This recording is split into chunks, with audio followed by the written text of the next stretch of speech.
Baik, kali ini kita coba membahas apa itu cuaca dan bagaimana kita menyebut iklim.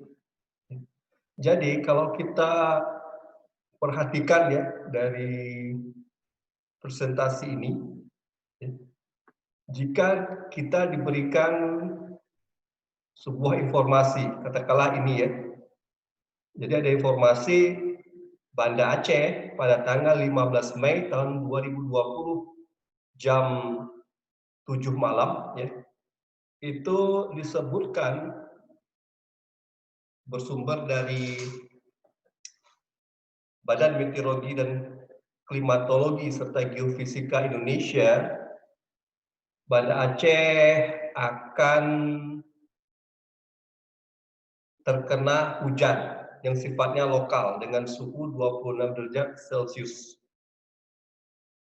Kalau kita memperoleh informasi seperti ini, hal yang terpikir oleh kita, apakah kita sedang menerima informasi cuaca atau informasi iklim? Ya. Di sini disebutkan dengan jelas ya, tanggal dan jam terjadinya hujan lokal di Banda Aceh. Informasi ini menandakan ya, di Banda Aceh pada saat itu atau ini pada tanggal 15 Mei tahun 2020 sudah atau akan terjadi hujan lokal. Dalam hal ini tanggal 15 sudah berlalu ya, tanggal 15 Mei sudah berlalu, berarti ini sudah lewat ya. Kalau kita memperoleh informasi seperti ini menandakan bahwa kita sedang menerima informasi cuaca ya. Jadi definisi cuaca itu bisa kita artikan sebagai kondisi langit pada saat itu ya. Kondisi langit pada tanggal 15 Mei 2020 jam 7 malam. Jadi untuk mengetahui cuaca ya, apakah akan hujan, apakah akan berawan, panas, itu biasa kita lihat dari uh, parameter cuaca. Dalam hal ini ada empat parameter cuaca yang sering disebutkan, yaitu suhu, ya, tekanan. Nah ini dua hal ini penting sekali, suhu dan tekanan. Dengan adanya suhu, ya, akan terjadi perubahan pada tekanan. Katakanlah suhu panas berarti tekanannya adalah eh, kalau suhu panas tekanannya rendah ya. Kalau suhu dingin itu tekanannya tinggi. Ya. Bisa kita analogikan seperti ini. Di siang hari itu laut eh, dingin kondisinya, sementara darat itu panas. Ya. Jadi kondisi laut yang dingin di siang hari itu menciptakan tekanan tinggi, sementara daratan yang lebih cepat panas di siang hari itu menciptakan tekanan rendah. Itulah karena adanya perbedaan suhu yang menimbulkan perbedaan tekanan, maka akan tercipta yang parameter cuaca lainnya yang merupakan turunan dari suhu dan tekanan, yaitu angin. Nah, dari suhu sendiri ada parameter turunan ya, yaitu kelembaban. Jadi suhu ya dan tekanan ya, ini bisa menimbulkan angin, namun juga suhu terkait dengan kelembaban. Katakanlah seperti ini, pada daerah tropis seperti di Indonesia ya, itu kelembabannya tinggi. Karena apa? Karena suhunya panas ya. Bisa kita lihat dari kondisi laut misalnya. Kondisi laut pada saat panas itu akan menyebabkan evaporasi atau penguapan tinggi ya. Evaporasi itu sendiri adalah uap air ya. Jadi air yang menguap itu disebut dengan evaporasi atau uap air yang naik ke udara gitu ya. Jadi bisa kita lihat ya, suhu panas di Indonesia ini itu disebabkan oleh tingginya kelembaban ya. Jadi suhu itu di Indonesia terutama itu terkait dengan kelembaban. Berbeda dengan suhu di lintang tinggi. Kalau suhu di lintang tinggi, ya itu terkadang kelembabannya tidak begitu besar ya, karena katakanlah suhu panas, tapi dia tidak begitu lembab ya, kelembabannya kurang. Berbeda dengan di Indonesia ya, kita dikelilingi oleh laut ya, suhu panas itu menyebabkan kelembaban juga tinggi. Kelembaban tinggi inilah yang mengakibatkan suhu di Indonesia itu menjadi sangat panas ya. Nah, dari dua hal ini ya, kelembaban dan angin, itu timbullah yang namanya hujan ya, hujan. Nah, jadi kondisi cuaca bisa kita amati dari parameter suhu, tekanan ya, turunan dari parameter suhu dan tekanan, ada kelembaban yang menimbulkan angin, angin akan menyebabkan terjadi hujan ya. Jadi seperti ini analoginya, kalau di siang hari itu kan terjadi penguapan yang begitu besar di laut. Penguapan itu akan menciptakan kondisi udara yang jenuh ya, ketika uap air itu naik ke udara. Itu dia akan mengalami sebuah proses yang disebut kondensasi. Dari kondensasi ini uap air tadi berubah menjadi air ya, dan terciptalah awan. Awan-awan ini kemudian berkumpul untuk awan hujan ya. Nah, kemudian karena adanya angin ya dan tekanan di darat menjadi rendah ya, awan-awan itu terbawa ke darat ya, terbawa ke darat dan hujan turun di daratan. Hal seperti itu yang menjadi siklus air ya, siklus hidrologi.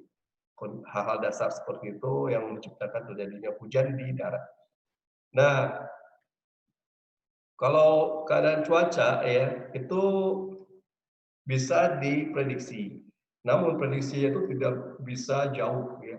Dia maksimal 3 atau 7 hari itu sudah maksimal. Lebih dari itu kita akan mengalami yang disebut dengan initial value problem ya.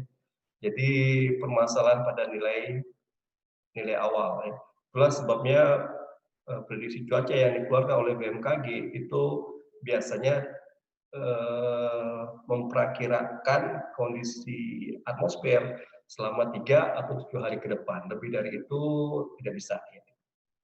Nah, kalau kondisi cuaca ini berada di atas normal, ya, itu akan menyebabkan kondisi ekstrim. Ya. Nah, kondisi ekstrim ini kalau terkait dengan hujan akan menciptakan akan menimbulkan genangan banjir ya. Nah, terkait dengan COVID juga ya, dengan kondisi hujan yang akan kita hadapi nanti di bulan November ya. Jadi puncak musim hujan di Aceh itu pada bulan November. Ya, kalau kita beraktivitas di luar tanpa payung, tanpa jas hujan, kita akan rentan terserang penyakit ya. Dan apalagi di wabah COVID masih tinggi ya, itu dikhawatirkan kita bisa terinfeksi COVID ya. Jadi untuk aktivitas luas seperti pergi ke pasar itu tetap harus menjaga jarak ya, memakai masker. Ya. Kira-kira demikian ya kondisi cuaca yang dapat berpengaruh terhadap kondisi badan ya. Jadi kalau cuacanya terik sekali, namun tiba-tiba terjadi hujan ya, itu dikhawatirkan kondisi badan kita menjadi lemah ya. Karena kondisi badan kita lemah, imun kita lemah ya, itu akan berpotensi terjadi COVID ya. Jadi inilah kondisi cuaca bisa diperkirakan selama 3 sampai 7 hari ya. Dan kondisi cuaca adalah kondisi langit pada saat diprediksi ya. Jadi katakanlah hari ini hari Jumat, bagaimana kondisi cuaca di hari Sabtu, Minggu, dan Senin ya. Jadi informasi ini ya kalau kita mendapat informasi seperti ini ada tanggal, ada jam ya. Jelas ya informasinya, informasi waktunya itu menandakan kita sedang memperoleh informasi tentang cuaca ya. Nah, bagaimana dengan iklim ya? Iklim adalah kondisi rata-rata dari cuaca. Jadi ada parameter suhu, tekanan, kelembaban dan angin. Ini kalau dirata-ratakan ya, itu adalah menjadi kondisi iklim ya. Dan biasanya kondisi iklim dalam klimatologi itu buat ya untuk melihat kondisi iklim di sebuah daerah, katakanlah kondisi iklim di Banda Aceh ya, itu dilihat dalam jangka waktu 30 tahun. Kenapa demikian? Hal ini untuk mereduksi pengaruh anomali iklim seperti El Nino, La Nina, ya, Indian Ocean Dipole yang sering terjadi di Indonesia ya. Kemudian kita juga punya uh, anomali iklim lain yang dapat mempengaruhi terutama hujan di Indonesia karena hujan adalah variabilitas cuaca yang paling tinggi di Indonesia ya. Sementara kalau suhu itu fluktuatifnya teratur ya. Jadi suhu siang hari panas, malam hari dingin, ya pagi hari dingin, siang menjadi panas, sore menjadi dingin kembali, malam menjadi dingin gitu. Jadi itu bisa mudah diprediksi ya. Namun kalau curah hujan di Indonesia ya itu agak sulit diprediksi ya. Namun variabilitasnya itu sangat tinggi sekali ya. Tapi secara klimatologi kita bisa melihat di mana ya dan kapan terjadi hujan, ya pada bulan-bulan apa terjadi hujan, pada bulan-bulan apa terjadi uh, kondisi yang kering begitu ya. Jadi itu bisa dilihat dari kondisi iklimnya begitu. Dan itu dibuat selama 30 tahun. Jadi rata-rata suhu, tekanan, kelembaban angin serta hujan selama 30 tahun untuk melihat kondisi iklim di sebuah daerah, katakanlah di Banda Aceh. Jadi kondisi iklim itu terkait dengan rata cuaca. Ya, dia seperti album gitu. Kalau kondisi iklim ini sudah kita ketahui selama 30 tahun, itu akan menjadi kayak sebuah album ya. Jadi kita bisa tahu ya kapan musim hujan akan terjadi di Banda Aceh, kapan musim kering akan terjadi di Banda Aceh ya. Kapan masuk musim hujan, kapan berakhir musim hujan, kapan masuk musim kering, itu bisa kita lihat dari kondisi iklim. Ya.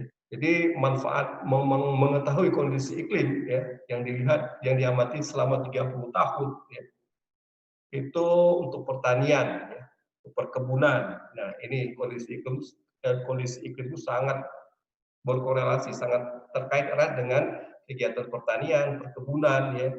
Jadi pada saat pemerintah kolonial di Indonesia tempo dulu, ya, pemerintah kolonial Belanda, mereka sangat memperhatikan kondisi iklim ini untuk kegiatan perkebunan, untuk membuka lahan pertanian, untuk membuka lahan kebun, ya, untuk kepentingan pemerintah kolonial pada saat itu.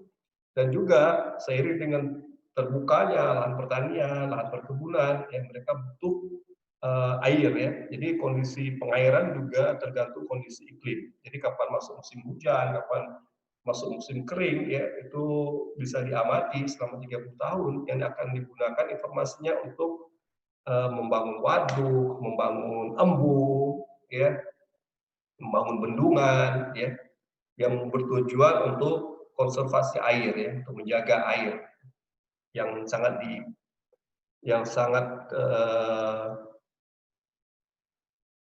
dibutuhkan ya untuk kegiatan pertanian sekaligus perkebunan. Kalau tidak ada air, ya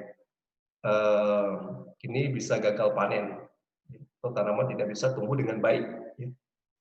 Kendati musim hujannya kita ketahui, musim keringnya kita ketahui. Untuk itulah dengan kita tahu kapan masuk musim hujan, ya kita bisa mempersiapkan katakanlah waduk ya, untuk menampung air, ya, embung untuk menampung air. Sekarang ada yang namanya penyimpanan air di bawah tanah ya, itu sedang dikembangkan. Jadi air hujan itu ditampung, dimasukkan ke dalam lapisan aquifer di bawah permukaan tanah. Ya, nanti suatu ketika dipompa ya, dan kita memperoleh air untuk kegiatan pertanian, perkebunan, ya. Kemudian kegiatan-kegiatan lain yang terkait dengan pertanian, perkebunan, ada juga ya hal-hal lain yang terkait dengan pengairan.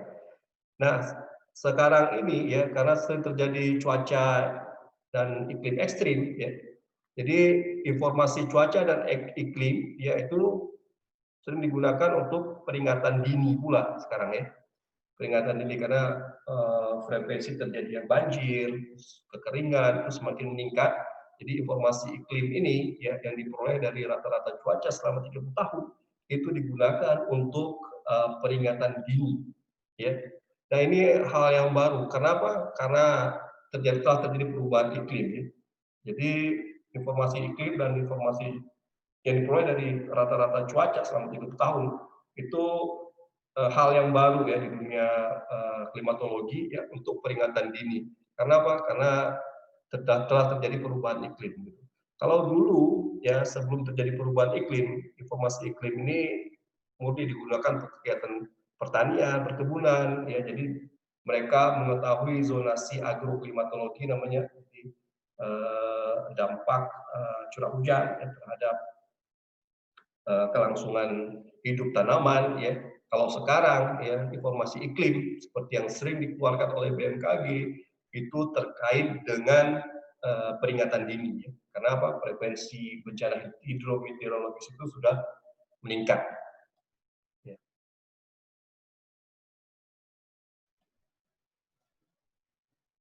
Nah, ini yang saya sebut tadi di Indonesia ya, itu keragaman hujan atau variabilitas hujannya adalah tinggi sekali. Ya. Kalau kita lihat peta dunia ini, warna hijau menandakan curah hujan tahunan. Ya. Wilayah mana di dunia ini atau di bumi ya yang memiliki warna hijau pekat? Tentu kalau kita perhatikan, kita sortir, ini adalah di Indonesia ya. Indonesia ini memiliki keragaman hujan yang tinggi sekali. Artinya setiap tahun kita memiliki curah hujan yang besar. Ya. Karena curah hujan yang besar, artinya kita memiliki sumber daya air yang besar pula, begitu ya. Ya. Karena curah hujan atau keragaman iklim hujan di Indonesia ini cukup besar. Kalau kita bandingkan di wilayah-wilayah lain, ya, ini kita memiliki air yang cukup besar ya di Indonesia ya. Ini dia kita perhatikan kalau warnanya hijau pekat, ini curah hujan tahunannya itu mencapai hampir 5.000 mm ya. 5.000 mm. Bandingkan dengan di Amazon katakanlah masih lebih kalah hijau dibandingkan dengan Indonesia ya.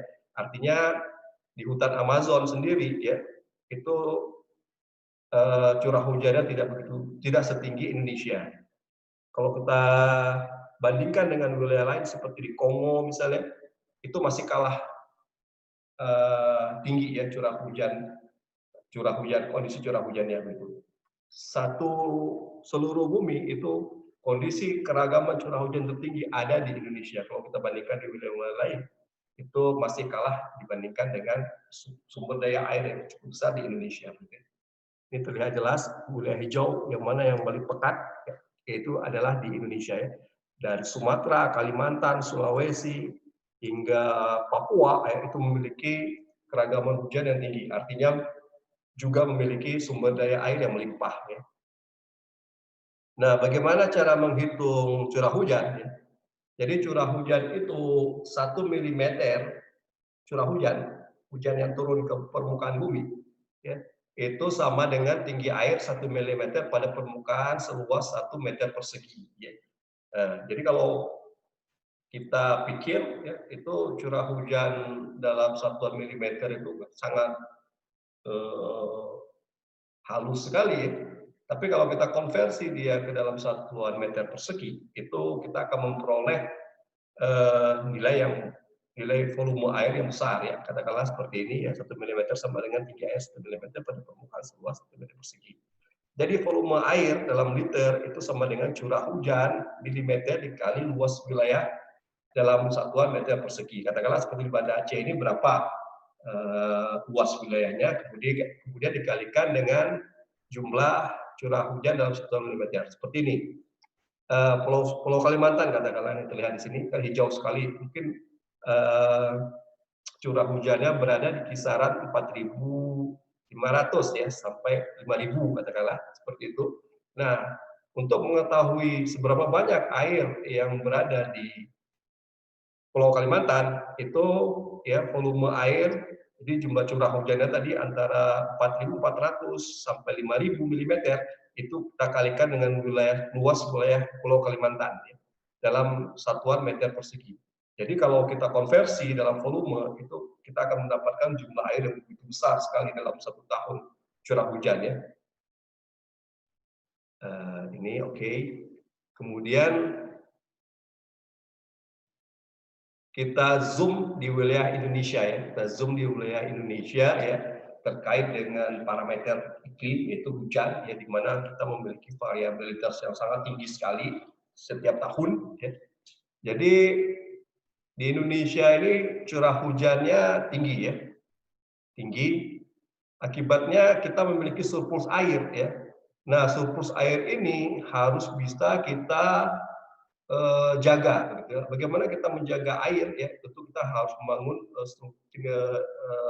infrastruktur air seperti waduk, dam, sumur injeksi ya, itu diinjek ke lapisan aquifer ya. Karena ada lapisan di bawah permukaan ini yang berisi air, namanya lapisan aquifer. Jadi kalau sumur bor itu dia akan mengambil air dari lapisan aquifer. Nah, dengan surplus air di permukaan ya, kita injek dia ke dalam lapisan aquifer. Kemudian kita bangun embung ya, kita buat kolam retensi ya. Kemudian ada namanya proses naturalisasi melalui cara konservasi hutan atau ruang terbuka hijau ya, dan digunakan untuk menampung air, untuk menjaga air. Jadi kalau adanya tanaman ya, tanaman itu kan akarnya mengikat air. Jadi pada saat dia musim hujan ya, dengan adanya pohon, air itu bisa terikat ya. Jadi tidak langsung lepas ke sungai, jadi diikat dulu. Jadi pada musim kering ya, kita akan memperoleh sumber daya air melalui akar-akar pohon. Jadi dia akan melepas air. Namun yang sering terjadi kan di Indonesia ini musibah banjir kering, sementara curah hujan tinggi. Tapi kadang-kadang kita kenapa bisa kering gitu? Kalau terlalu tinggi bahkan banjir, kalau tidak ada hujan kering ya. Berarti ada sesuatu yang salah dengan manajemen di negara ini. Jadi banjir dan kekeringan ya, itu terkait dengan mismanagement sebenarnya ya. Terkait dengan COVID juga ya, kalau curah hujannya tinggi itu akan menyebabkan banjir. Kalau curah hujan rendah akan terjadi kekeringan ya. Ini akan rentan terhadap ketahanan pangan ya. Kalau kita kurang makan ya, kurang nutrisi, imun tubuh menjadi berkurang, akan terserang COVID. Ya. Jadi ini hati-hati feedback yang tidak baik dari pengelolaan air yang tidak baik ya, tidak terkelola dengan baik. Oleh karenanya banjir kering ya, itu terkait dengan mismanagement. Katakanlah seperti ini, banjir di rumah atau terjadi genangan di rumah. Hal yang pertama tentu kita menyalahkan apa? Menyalahkan katakanlah selokan misalnya tersumbat. Ya. Kenapa terjadi genangan di rumah? Karena got di depan rumah kita tersumbat. Boleh jadi seperti itu ya kan? Nah, kalau ini terjadi dalam skala nasional, ini kan akan menjadi bencana begitu. Atau dalam skala daerah misalnya, skala daerah, skala desa ya, kalau gotnya satu desa itu tergenang atau akibat tersumbat gotnya, itu kan akan mengakibatkan terjadi banjir. Ya. Karena apa? Karena pengelolaan lingkungan kita yang tidak baik kan begitu. Kita buang sampah sembarangan, ya. Akibatnya got menjadi tersumbat. Demikian juga kalau dalam skala nasional, kalau hutan ditebang atau tidak ada vegetasi di sungai, ya, untuk menahan laju air seperti pohon bambu, gitu, ya itu akan menyebabkan terjadi kebanjiran. Ya. Demikian pula pada musim kering, karena tanpa vegetasi akan terjadi kekeringan. Nah, ini terkait dengan manajemen sebenarnya. Jadi kalau kita perhatikan sekali lagi ya, keragaman curah hujan di Indonesia dari Sabang sampai Merauke itu adalah tinggi. Ya, di Pulau Kalimantan ini kita bisa lihat hijau pekat sekali. Kalau di tempat kita di Sumatera, ya, di Aceh bagian timur itu kondisinya lebih kering ya dibandingkan dengan wilayah barat. Ya. Ini terkait dengan faktor lokal seperti pegunungan ya. Jadi wilayah timur itu karena ada pegunungan yang membentang, itu mengakibatkan wilayah timur disebut dengan daerah bayang hujan. Dan dari daerah bayang hujan ini ya curah hujannya menjadi lebih rendah dibandingkan dengan wilayah barat. Namun di Kalimantan, di Papua itu curah hujannya sangat tinggi sekali. Demikian juga di Jawa ya, Jawa itu curah hujannya sangat tinggi sekali. Namun setiap daerah di Indonesia ini memiliki pola iklim yang berbeda-beda. Nanti kita lihat di slide selanjutnya ya. Jadi iklim ini memiliki pola ya. Jadi curah hujan itu sendiri dia memiliki pola. Walaupun Indonesia memiliki keragaman atau curah hujan yang sangat tinggi sekali ya, dari Sabah sampai Merauke, tapi setiap daerah itu memiliki pola yang berbeda-beda. Seperti di Sumatera ya, itu kan wilayah timurnya lebih kering dibandingkan dengan wilayah barat. Itu kita mengenal pola ekuatorial. Jadi dari sini kita bisa melihat dua puncak musim hujan. Ada puncak yang pertama yang terjadi di bulan Maret, April, Mei ya. Kemudian puncak musim hujan berikutnya itu terjadi pada November, Desember ya. Dan Jambi ini mewakili hampir sebagian besar kondisi iklim di Sumatera ya. Jadi kalau kondisi iklim di Sumatera ya kurang lebih dia akan memiliki tipe seperti ini. Ini diperoleh dari rata-rata 30 tahun kondisi cuaca tadi, curah hujannya ya. Kondisi. Jadi dalam 30 tahun kita bisa melihat ya seperti album tadi yang saya sebut, kita bisa melihat di mana puncak musim hujan. Jadi kapan akan masuk musim hujan, kapan akan masuk musim kering, kita bisa mengetahui setelah mengamati kondisi cuaca itu selama 30 tahun. Jadi hampir sebagian besar wilayah Sumatera, kecuali Sumatera bagian selatan, Lampung, ya, itu memiliki pola hujan yang seperti ini dengan dua puncak musim hujan. Ini disebut dengan hujan ekuatorial karena wilayah ekuatorial ini menerima radiasi matahari yang berlebih, akibatnya terjadi penguapan yang besar dan menimbulkan penguapan yang besar, menciptakan awan cumulonimbus dan selanjutnya menurunkan hujan ya, gitu. Jadi hampir sebagian besar wilayah Sumatera, termasuk kita juga Aceh, memiliki pola seperti ini. Ini diperoleh dari kondisi 30 tahun cuaca tadi. Ya. Nah, bagaimana dengan Sumatera Selatan, Lampung, ya, dan Pulau Jawa? Pulau Jawa itu berbeda dengan di kita di Sumatera. Di Pulau Jawa itu satu puncak musim hujan, satu puncak musim kering. Ya. Jadi mereka itu polanya jelas ya. Jadi puncak musim hujan itu terjadi pada bulan Januari, sementara musim kering itu terjadi pada Agustus. Ya, jadi berbeda dengan kita yang punya dua puncak musim hujan. Sementara kalau di Jawa, ya, Jawa secara keseluruhan, termasuk juga Sumatera bagian selatan dan Lampung, ya, itu memiliki pola seperti ini yang disebut dengan muson. Ya, jadi mereka pengaruh musonnya itu sangat terlihat jelas. Ya. Sangat terlihat jelas. Jadi kenapa terjadi satu puncak musim hujan dan satu puncak musim kering?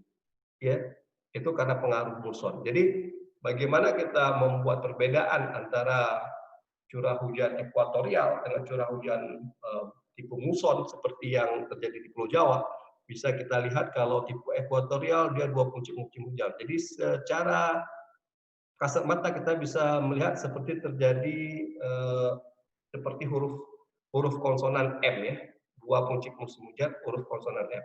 Sementara hujan di Pulau Jawa dengan satu puncak musim hujan, puncak musim kemarau, ya itu menyerupai huruf konsonan V ya, V. Ya, jadi itu untuk membedakan antara hujan ekuatorial dan hujan muson. Kalau hujan ekuatorial dia membentuk huruf M, kalau hujan muson itu membentuk huruf V. Nah, hujan ekuatorial itu terjadi di sepanjang jalur khatulistiwa ya, termasuk juga Kalimantan. Kalau kita lihat bahkan Kalimantan ini lebih basah lagi, lebih tinggi lagi hujannya. Kendati memiliki dua puncak musim hujan, ya. Tapi pada saat musim kering, ya, itu masih terlihat basah ya. Artinya kalau terlihat basah ini kondisi hujannya itu masih ada ya, masih ada. Kenapa? Karena pemanasan yang berlebih tadi di ekuatorial ya. Pemanasan berlebih, penguapan tinggi akan menyebabkan awan konvektif yang akan menurunkan hujan ya. Nah, kalau di Pulau Jawa ini puncak musim hujan dengan puncak musim kemarau tegas ya. Sementara di sini tidak begitu tegas ya, bahkan musim kemarau sendiri dia masih ada hujan gitu ya. Itu bisa kita lihat kalau nilai curah hujannya itu masih lebih besar daripada 50 mm. Itu menandakan bahwa kondisi pada musim kering itu masih basah, berbeda dengan yang di Sumatera. Di Sumatera masih basah tapi kondisinya itu relatif kering. Tapi kalau di Pulau Jawa itu terlihat jelas, bahkan di bulan Agustus itu tidak ada hujan sama sekali. Nah, di Maluku ya itu hampir sama juga seperti kita ya. Bahkan di Maluku ini dia punya tipe sendiri, yaitu tipe yang disebut dengan tipe lokal karena dia pengaruh lokal gitu. Karena faktor topografi, mereka kan berada di daerah pegunungan ya. Jadi daerah pegunungan itu kan menyebabkan awan-awan itu dengan cepat ya terdesak ketika dia sampai di lereng pegunungan, terdesak dan terbentuk awan. Nah, kalau kita lihat di Maluku ini tipe hujannya lokal ya, karena faktor topografi tadi dengan pegunungan tinggi itu menyebabkan kondisi basah juga ya. Namun pada bulan Agustus, September ya, itu kondisinya kering ya. Itu terkait dengan muson tadi. Ya. Namun kalau kita lihat di Papua ya, itu hampir sama juga seperti kita di Sumatera ya. Kondisinya bahkan pada bulan-bulan awal seperti Maret, April, Mei itu mereka curah hujannya tinggi ya. Sementara pada bulan Agustus, September itu rendah. Demikian selanjutnya pada musim hujan yang kedua itu masih lebih rendah dibandingkan dengan musim hujan yang pertama. Jadi kondisi basah di Papua itu terkait dengan hujan ekuatorial juga ya. Namun kalau di Maluku itu terkait dengan kondisi lokal. Mereka juga dikelilingi laut kan, dan topografinya didominasi oleh pegunungan-pegunungan tinggi. Dan karena laut tadi ya kan laut itu kan cepat lambat menerima panas, tapi dia bisa mengeluarkan panas. Dan ketika uap air yang menguap itu ya, terdesak naik di lereng pegunungan, dia akan cepat membentuk awan-awan cumulonimbus. Inilah mengakibatkan di Maluku yaitu tipenya adalah lokal. Sementara di Papua itu tipenya ekuatorial. Kalau kita lihat polanya itu hampir sama seperti di Sumatera dan Kalimantan. Sementara NTT ya, NTT ini bahkan jauh lebih kering dibandingkan dengan Jawa ya. Lebih kering dibandingkan dengan Jawa. Itu musim keringnya itu sudah dimulai ya. Kalau di Pulau Jawa itu puncaknya Agustus, mulainya dari Juni. Kalau ini dari Juni, Juli, Agustus, September, Oktober masih kurang air. Jadi untuk muson sendiri itu terbagi dua lagi ya. Jadi Jawa di Sumatera Selatan, Lampung, Jawa dan Pulau Jawa secara keseluruhan, Bali ya, itu tersendiri. Kemudian ada juga nanti musim muson tapi lebih kering kondisinya itu terjadi di NTT ya. NTT Timor itu muson yang sangat kering sekali ya. Oke, jadi kalau kita lihat di sini ya kesimpulannya Sumatera, Kalimantan, Maluku, Papua itu basah, sementara Jawa, Bali, Nusa Tenggara itu musim hujan dan kemaraunya tegas. Artinya kondisinya itu kondisi muson ya.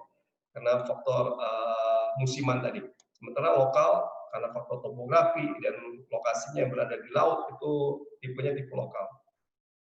Jadi kalau kita lihat di sini seperti yang saya sebutkan sebelumnya tadi, kalau curah hujan yang tinggi ya itu kita surplus air dan ini harus kita selamatkan. Airnya harus kita selamatkan sebelum musim kering berlangsung ya, dengan pembuatan waduk, sumur injeksi, embung, kolam retensi, termasuk juga program naturalisasi, itu reboisasi, ya, konservasi.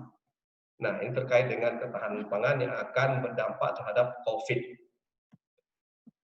Oke, saya pikir ini saja dulu yang saya sampaikan untuk dalam sesi ini ya, sebagai pengantar apa itu cuaca dan apa itu iklim dan bagaimana kondisi iklim di dunia dan bagaimana kondisi iklim di Indonesia ya, yang dilihat dari rata-rata cuaca